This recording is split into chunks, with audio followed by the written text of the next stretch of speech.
Hi friends, welcome back to Tastytastysamayal. நம்ம சேனலில் இன்னும் யாருனா சப்ஸ்கிரைப் பண்ணாமல் இருந்தீங்கன்னா மறக்காமல் கீழே இருக்க சப்ஸ்கிரைப் பட்டனை ப்ரெஸ் பண்ணுங்கள். கூடவே பக்கத்தில் இருக்க பெல் ஐக்கானையும் கிளிக் பண்ணுங்கள். அப்போ தான் நான் போடுற வீடியோஸ் எல்லாமே உங்களுக்கு அப்டேட்டடாக கிடைக்கும். வாங்க வீடியோக்குள்ளே போகலாம். இன்றைக்கி நம்ம சேனலில் வீட்லேயே ஈஸியாக ரெஸ்டாரண்ட் டேஸ்ட்டில் வெஜ் செஷ்வான் நூடுல்ஸ் எப்படி பண்ணுறதுன்னு பார்க்க போகிறோம். வாங்க அதுக்கு தேவையான பொருட்கள் என்னென்னு பார்க்கலாம். வெஜ் நூடுல்ஸ் செய்ய தேவையான வெஜிடபிள்ஸ் பார்க்கலாம்.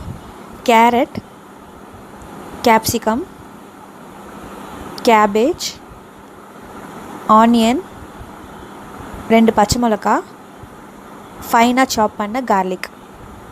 எல்லா வெஜிடபிள்ஸும் நல்லா தின்னாக ஸ்லைஸ் பண்ணி எடுத்துக்கோங்க. வெஜிடபிள்ஸ் எல்லாமே உங்கள் விருப்பத்துக்கு ஏற்ற மாதிரி நீங்கள் ஆட் பண்ணிக்கலாம். இது கூடவே நீங்கள் மஷ்ரூம் அல்லது பன்னீரும் ஆட் பண்ணி இதே மெத்தடில் பண்ணலாம். அடுத்ததாக இங்கே செஸ்வான் சாஸ் எடுத்து வச்சுருக்கேன். இந்த சாஸ் பார்த்திங்கன்னா நான் வீட்டிலே பண்ண சாஸ் இது. அடுத்த வீடியோவில் இந்த சாஸ் எப்படி பண்ணுறதுன்னு சொல்லிட்டு நான் வீடியோ போடுறேன். ஒரு 3 டேபிள் ஸ்பூன் அளவுக்கு செஸ்வான் சாஸ் எடுத்துக்கோங்க. ரெட் சில்லி ஃப்ளேக்ஸ் எடுத்திருக்கேன், pepper powder, red chilli sauce, tomato sauce மற்றும் சோயா சாஸ். ஃபஸ்ட்டு நம்ம நூடுல்ஸை பாயில் பண்ணி எடுத்துக்கலாம். இதுக்காக நான் பேனில் தண்ணி வச்சுருக்கேன். இந்த தண்ணியில் கொஞ்சமாக 1 டேபிள் ஸ்பூன் அளவுக்கு உப்பு ஆட் பண்ணிக்கோங்க. கூடவே 1 டேபிள் ஸ்பூன் அளவுக்கு எண்ணெய் ஆட் பண்ணிக்கோங்க. எண்ணெய் ஆட் பண்ணுற ரீசன் என்னென்னு பார்த்தீங்கன்னா, தண்ணியில் நான் எண்ணெய் ஆட் பண்ணும் போது நூடுல்ஸ் நம்மளுக்கு ஒட்டாமல் நல்லா உதிரியாக வரும். தண்ணி நல்லா தளன்னு கொதிக்கிற வரைக்கும் வெயிட் பண்ணலாம். ஒரு ஸ்மால் டிப் என்னென்னா, தண்ணி நல்லா தளன்னு கொதித்த உடனே தான் நீங்கள் நூடுல்ஸ் ஆட் பண்ணணும். அதுக்கு முன்னாடியே ஆட் பண்ணிங்க அப்படின்னா அந்த நூடுல்ஸில் இருக்க ஸ்டார்ச்லாம் இறங்கி உங்களுக்கு குழ நூடுல்ஸ் நல்லா இருக்காது, உதிரியாக கிடைக்காது, ஸ்டிக்கியாக தான் இருக்கும். இங்கே பார்த்தீங்கன்னா தண்ணி நல்லா தளன்னு கொதிக்க ஆரம்பிச்சிடுச்சு. இப்போது இந்த ஸ்டேஜில் நான் நூடுல்ஸ் ஆட் பண்ணுறேன். இன்னொரு டிப் என்னென்னு பார்த்தீங்கன்னா, நீங்கள் நூடுல்ஸ் பாயில் பண்ணுறப்போ தண்ணி ரொம்ப அதிகமாக இருக்கணும். நூடுல்ஸ் அளவை விட தண்ணி நல்லா அதிகமாகவே இருக்கணும். அப்போ தான் உங்களுக்கு பாயில் ஆகும்போது ஒன்றோடு ஒன்று ஒட்டாமல் நல்லா உதிரியாக பாயில் ஆகும். நூடுல்ஸ் போட்டுட்டு அப்படியே விட்டுறாதீங்க. இப்படி நல்லா மிக்ஸ் பண்ணி விடுங்க. இப்படி ஒரு இடுக்கி வச்சு நல்லா பிரித்து விடுங்க. இல்லைனா அது ஒன்றோடு ஒன்று அப்படியே ஒட்டிக்கும். அப்படியே நூடுல்ஸ் குக் ஆகிறதுக்கு பார்த்தீங்கன்னா ஒரு 5 to 10 மினிட்ஸ் போல் ஆகும். வெந்துச்சான்னு செக் பண்ணுறதுக்கு ஒரு ஷேர் நூடுல்ஸ் எடுத்து சாப்பிட்டு பார்த்தீங்கன்னா உங்களுக்கு அது வெந்திருக்கா இல்லையான்னு தெரியும். நூடுல்ஸ் நல்லா வெந்துடுச்சு. இப்போ நம்ம இதை நல்லா ஸ்ட்ரெயின் பண்ணிடலாம். தண்ணியெலாம் நல்லா ஸ்ட்ரெயின் பண்ணியாச்சு. இப்போது இதில் கொஞ்சம் நார்மல் டேப் வாட்டரை எல்லா இடத்துலையும் படுற மாதிரி அப்ளை பண்ணுங்கள். அப்போ தான் நூடுல்ஸ் ஃபர்தராக குக் ஆகாமல் இருக்கும். நூடுல்ஸ் பாயில் பண்ணி எடுத்தாச்சு. அடுத்ததாக சாஸ் எப்படி ரெடி பண்ணுறதுன்னு பார்க்கலாம். ஒரு பேனில் ஒரு 4 to 5 டேபிள் ஸ்பூன் அளவுக்கு ஆயில் விட்டுக்கோங்க. ஆயில் நல்லா காஞ்ச பிறகு நம்ம சாப் பண்ணி வச்சுருக்க கார்லிக் இதில் போட்டு சாட் பண்ணிக்கலாம். ஒரு 1 minute போல் கார்லிக்கை நல்லா சாட் பண்ணுங்கள். கார்லிக் நல்லா சாட் ஆன பிறகு ஒரு 3 to 4 டேபிள் ஸ்பூன் அளவுக்கு ஷெஸ்வான் சாஸ் ஆட் பண்ணிக்கோங்க. ஷெஸ்வான் சாஸ் ஆல்ரெடி குக் ஆகி தான் இருக்கும். ஸோ ரொம்ப சாட் பண்ணணும்னு அவசியம் இல்லை. ஒரு 3 seconds போல் சாட் பண்ணிவிட்டு இதில் நான் இப்போ தின்னாக ஸ்லைஸ் பண்ணி வச்சுருக்க ஆனியன் ஆட் பண்ணிக்கிறேன்.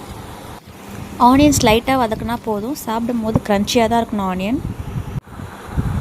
ஆனியன் வதக்கியாச்சு. இப்போ இது கூடவே கேரட் ஆட் பண்ணுறேன். கேரட் வதங்க அதிக டைம் எடுத்துக்கும். அதனால தான் ஃபஸ்ட்டு கேரட் ஆட் பண்ணுறேன். கேரட்டை ஒரு 1 minute போல் நல்லா வதக்கிட்டு அடுத்ததாக கேப்சிகமும் க்ரீன் சில்லியும் ஆட் பண்ணுறேன். காயெலாம் ரொம்ப வதக்கணும்னு அவசியம் இல்லை. காய் சாப்பிடும்போது நம்மளுக்கு க்ரன்ச்சியாக தான் இருக்கணும். ஸோ லைட்டாக சாட்டே பண்ணால் போதும்.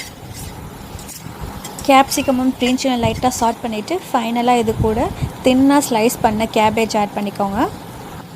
எல்லா வெஜிடபிளும் ஆட் பண்ணியாச்சு.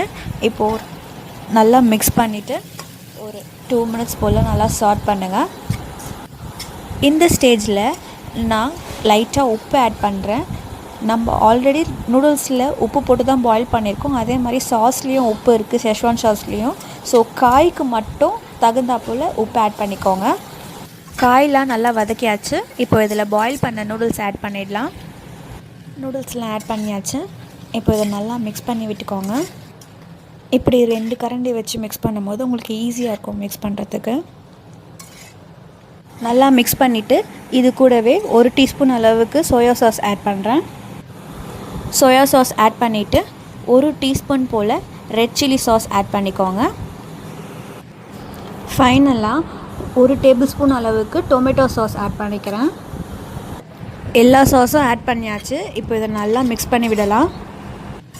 நல்லா மிக்ஸ் பண்ணியாச்சு. இப்போ இது கூட கொஞ்சமாக ரெட் சில்லி ஃப்ளேக்ஸ் ஆட் பண்ணுறேன். ரெட் சில்லி ஃப்ளேக்ஸ் வந்து பார்த்திங்கன்னா நான் ஃப்ளேவருக்காக தான் ஆட் பண்ணுறேன். இது டோட்டலாக ஆப்ஷனல் தான். காரம் அதிகமாக வேண்டான்னு விருப்பப்படுறவங்க இதை ஸ்கிப் பண்ணிடலாம். ரெட் சில்லி ஃப்ளேக்ஸ் ஆட் பண்ணியாச்சு. ஃபைனலாக இப்போ இது கூட கொஞ்சமாக பெப்பர் பொடி ஆட் பண்ணிவிட்டு நல்லா மிக்ஸ் பண்ணி விட்டு சர்வ் பண்ணிடலாம். ஃப்ரெண்ட்ஸ், சூப்பரான வெஜிடபிள் செஷ்வான் நூடுல்ஸ் ரெஸ்டாரண்ட் டேஸ்ட்டில் ரெடி ஆகிடுச்சு. உங்கள் வீட்டில் நீங்களும் ட்ரை பண்ணி பாருங்கள். இந்த வீடியோ பிடிச்சிருந்ததுன்னா லைக் பண்ணுங்கள், ஷேர் பண்ணுங்கள். சேனலை சப்ஸ்கிரைப் பண்ணாதவங்க கீழே இருக்க சப்ஸ்கிரைப் பட்டனை ப்ரெஸ் பண்ணுங்கள். கூடவே பக்கத்தில் இருக்க பெல் ஐக்கானையும் கிளிக் பண்ணுங்கள். அடுத்த வீடியோவில் வேறு ஒரு ரெசிபியோடு பார்க்கலாம். Until then, bye friends.